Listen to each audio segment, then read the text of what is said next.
ముందుకి పరిగెడుతూ వస్తున్న దృశ్యాలన్నీ కూడా చూడొచ్చు. సో ఇప్పుడే చంద్రబాబు నాయుడు తన వెహికల్లోంచి కిందికి దిగిపోతున్నారు. దృశ్యాల్లో కూడా మీకు చంద్రబాబు నాయుడు కనిపిస్తున్నారు. తన కాన్వాయ్ నుంచి దిగబోతున్న సందర్భంలో ఇప్పుడు రేవంత్ రెడ్డి, బట్టి విక్రమార్క, ఇతర అధికారులంతా కూడా బయటకు వచ్చి ఆయనకు స్వాగతం పలికి అక్కడ నుంచి లోపలికి తీసుకెళ్లే అవకాశాలు అయితే మనకి కనిపిస్తూ ఉన్నాయి. అక్కడ ఉన్న ఆ కెమెరాలు చంద్రబాబు నాయుడిని షూట్ చేసేందుకు, చిత్రీకరించేందుకు వాళ్ళందరూ కూడా ఆ విధంగా కెమెరాలని పట్టుకుని రెడీగా ఉన్నారు.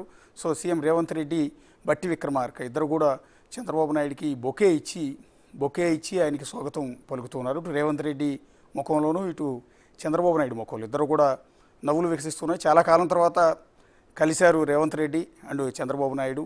సో రెండు రాష్ట్రాల సీఎంలుగా ఉన్నారు ఇప్పుడు. ఒకప్పుడు ఒకే పార్టీలో, అంటే తెలుగుదేశం పార్టీలో ఇద్దరు కలిసి పనిచేశారు.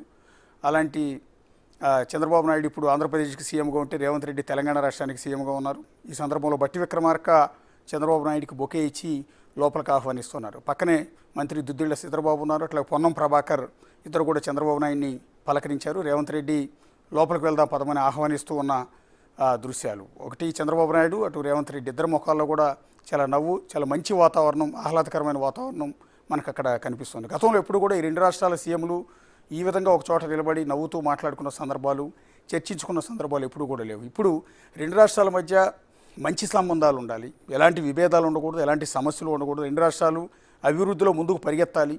హైదరాబాద్తో పోటీగా అమరావతి, అమరావతితో పోటీగా హైదరాబాద్, రెండూ కూడా అభివృద్ధిలో ముందుకు పరిగెత్తాలి తప్ప విభేదాల్లో కాదు అన్న ఉద్దేశంతో రెండు రాష్ట్రాల సీఎంలు కూడా ఇప్పుడు ఒకే చోట కూర్చుని మాట్లాడుకోబోతున్నారు.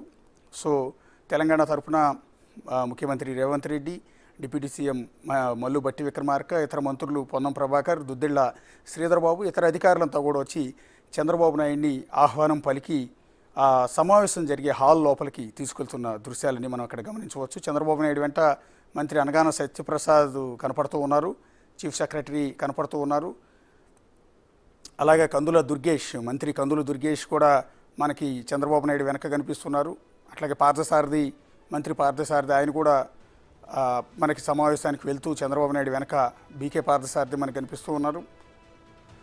సో రేవంత్ రెడ్డి స్వయంగా రేవంత్ రెడ్డి, బట్టి విక్రమార్క ఇద్దరు కూడా వెంట పెట్టుకుని ఆ సమావేశం హాల్లోకి తీసుకెళ్తూ ఉన్న దృశ్యాలు. ఒక విధంగా చంద్రబాబు నాయుడికి గ్రాండ్ వెల్కమ్ అనే చెప్పాల్సి ఉంటుంది. ఈ రాష్ట్రం కాదు, ఆ రాష్ట్రం కాదు, పక్కపక్క రాష్ట్రాలనే కాదు, ఏ రాష్ట్రాల మధ్య, ఏ రెండు రాష్ట్రాల మధ్య కూడా ఇలాంటి మంచి సంబంధాలు, ఇలాంటి సత్సంబంధాలు, ఇలాంటి సయోధ్య లాంటివి ఉండాల్సిన అవసరం ఎంతైనా ఉంటుంది. అంటే కేంద్రంతో రాష్ట్రాలకి ఎంతటి సయోధ్యం ఉండాలో, ఎంతటి మంచి వాతావరణం ఉండాలో, అలాగే పొరుగు రాష్ట్రాల మధ్య ఇలాంటి సంబంధాలు అనేది చాలా అవసరం. ఎందుకంటే పర్టికులర్గా తెలంగాణ, ఆంధ్ర రెండు పక్కపక్కవి. అనేక పోరాటాలు, ఉద్యమాల తర్వాత తెలంగాణ ప్రత్యేక రాష్ట్రం ఏర్పడింది. ఈ నేపథ్యంలో రెండు రాష్ట్రాల మధ్య కూడా నీళ్ల సమస్యలు ఉన్నాయి, నీళ్ల పంపకాల సమస్యలు ఉన్నాయి.